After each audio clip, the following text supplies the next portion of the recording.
गांव की बहुओं का नहाना। नीतू तालाब में नहा रही थी। एक दिन वो 2-3 बदमाश लड़के उसके कपड़े लेकर भाग गए। नीतू चिल्लाती रही, अरे मेरे कपड़े लौटा दो। लेकिन तब तक सारे लड़के भाग गए थे, इसलिए नीतू को आधे अधूरे कपड़े में घर लौटना पड़ा। तालाब से घर थोड़ा दूर था, इसलिए रास्ते से आते वक्त गांव के लोग नीतू को बुरी नज़रों से देखने लगे। यार, ये कहाँ फंस गई मैं, पता नहीं क्या देखकर पापा ने इस गांव में मेरी शादी करवाई है। नीतू घर लौट आई और उसने अपने पति रवि से कहा, आप घर में एक बाथरूम नहीं बनवा सकते हो क्या? मुझे हर रोज तालाब में नहाना पड़ता है। आज तो कुछ बदमाश लड़के मेरे कपड़े लेकर भाग गए। सब लोग मेरी तरफ कैसे देख रहे थे, ये सुनकर रवि ने कहा, अरे हम बचपन से तालाब में नहा रहे हैं, हमारे यहाँ ऐसे ही होता है। लेकिन शहर में मैं बाथरूम के अंदर नहाती थी।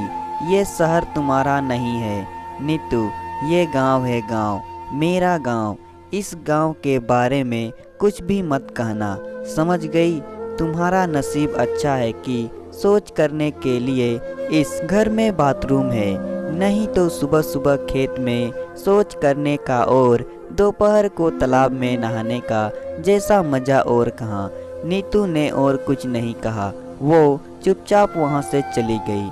नीतू के माता पिता गांव से हैं, लेकिन बहुत दिन हो गए वो लोग शहर में रहते हैं। उन दोनों को गांव बहुत अच्छा लगता है, इसलिए उन लोगों ने नीतू की शादी गांव में ही करवाई है। नीतू की एक बहन है, उसका नाम नेहा है। शादी से पहले नेहा ने नीतू से कहा था, दीदी गांव में शादी तो कर रही हो, लेकिन नहाने धोने में बहुत मुश्किलें होती है। पता नहीं पापा ने लड़का पसंद किया है तो सब कुछ ठीक ठाक ही होगा।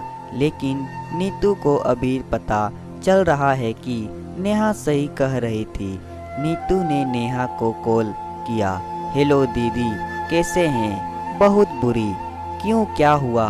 नीतू रोने लगी, यहाँ कुछ भी ठीक नहीं है। नेहा, सुबह सोच करने के लिए 10 मिनट दूर तालाब से धोने का पानी लाना पड़ता है। तालाब में सबके सामने खुले में नहाना पड़ता है। मैं ऐसे यहाँ नहीं रह सकती बहन, मुझे बचा ले। समझ गई? ठीक है दीदी, मैं कल ही मम्मी पापा को लेकर वहाँ आ रही हूँ, तू चिंता मत कर। नीतू ने फ़ोन रख दिया। अगले दिन नेहा अपने माता पिता को लेकर नीतू के घर पर चली आई। नीतू के सास ससुर ने उसका बहुत आदर सम्मान किया। आइए, अरे आइए आइए रामदास साहब, कैसा लग रहा है हमारा गांव? बहुत अच्छा, गांव का मजा ही कुछ और है। हाँ, ये आपने सही कहा, कल तालाब देखने जाऊंगा। मैं कितने दिन हो गए तालाब में नहीं नहाए, बाथरूम में नहाते नहाते बोर हो गया हूँ। वो लोग आपस में हंसी मजाक करने लगे। नीतू ने नेहा और अपनी माँ रूपा को अपने कमरे में बुलाया और सब कुछ खुलकर कहा। रूपा ने कहा, अरे कुछ ही दिनों में इन सब चीज़ों की आदत लग जाएगी, तू चिंता मत कर। नीतू ने सोचा था कि मम्मी पापा को ये सब बताने से वो कुछ हल निकालेंगे, लेकिन वैसा कुछ भी नहीं हुआ। अगले दिन दोपहर को नहाने का समय आ गया। नीतू की सास ने नीतू और नेहा से कहा, बहू अपनी बहन को लेकर तालाब में चली जाओ, देर हो गई तो गांव के आदमी लोग आ जाएंगे नहाने। नेहा ने कहा, मैं तालाब में नहीं नहा सकती, मुझे बाथरूम चाहिए। अब तुम्हारे लिए बाथरूम कहाँ से लाऊंगी? मैं यहाँ तो ऐसे ही है, यहाँ के हिसाब से ही तो तुम्हें चलना होगा। देखिए, तालाब में ऐसे खुले में नहाने से लोग देखते हैं और अच्छे से नहाया भी नहीं जाता, और तालाब में सांप भी रहते हैं। नहीं बाबा नहीं, मैं वहाँ नहीं नहा सकती। तभी नीतू ने नेहा से कहा, बहन चलो यहाँ जबान लड़ाकर कुछ फ़ायदा नहीं होगा, मेरे साथ आ। नीतू नेहा को लेकर तालाब में चली गई। दीदी दीदी मुझे डर लग रहा है, मुझे तैरना भी नहीं आता। मुझे कहाँ आता है तैरना, लेकिन यहाँ तो कुछ कर भी नहीं सकते। दोनों पानी में उतर गए। पानी में कपड़े गीले हो गए। आसपास के लोग दोनों के तरफ आंखें फाड़ फाड़ कर देखने लगे। वो देख दीदी कैसे देख रहे हैं वो लोग, लग रहा है आंखें अभी बाहर निकल आएंगी। ये तो उन लोगों का रोज का है, चल एक डुबकी लगा कर चले जाते हैं। दोनों ने एक एक डुबकी लगाई और घर चले गए। शाम को रवि काम से लौटा तो उसकी माँ ने उससे कहा, बेटा बहू की बहन मुझसे जबान लड़ा रही थी, आज इसकी इतनी हिम्मत। ठीक है माँ, मैं अभी खबर लेता हूँ। रवि कमरे में गया।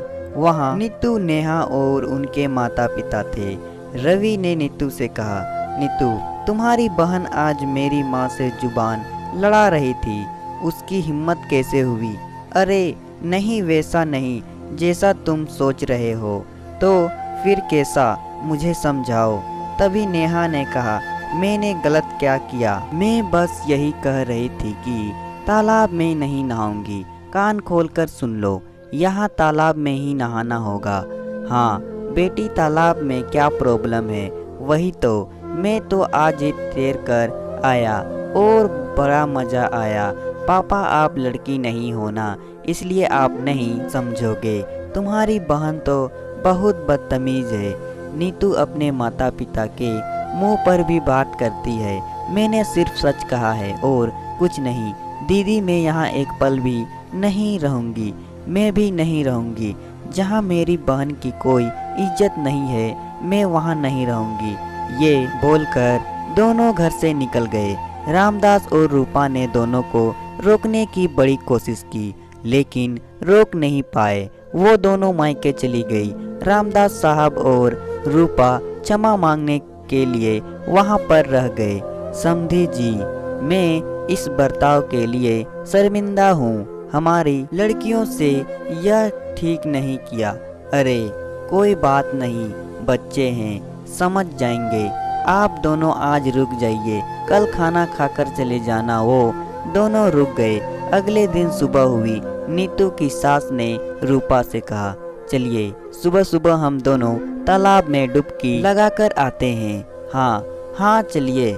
दोनों तालाब में डुबकी लगाने के लिए चले गए। इतनी सुबह तालाब में आसपास कोई नहीं है, बस वो दोनों कपड़े उतार कर तालाब में उतर गए। लेकिन तभी रूपा का कपड़ा बहते हुए तालाब के बीच में पहुंच गया। अरे मेरा कपड़ा तालाब के बीच में पहुंच गया, अब क्या होगा? मुझे तो तैरना नहीं आता, मुझे भी नहीं। चलिए दोनों मिलकर कपड़े को लाने की कोशिश करते हैं। दोनों मिलकर कपड़े को लाने की कोशिश करने लगे। इसी कोशिश में दोनों तालाब के बीचों बीच पहुंच गए और डूबने लगे। बचाओ, मुझे बचाओ, मैं डूब रही हूँ, बचाओ, कोई तो बचाओ। दोनों पानी के साथ लड़ाई करने लगे और तभी वहाँ से एक मछुआरा जा रहा था। अरे ये तो डूब रहे हैं, मुझे इन्हें बचाना होगा।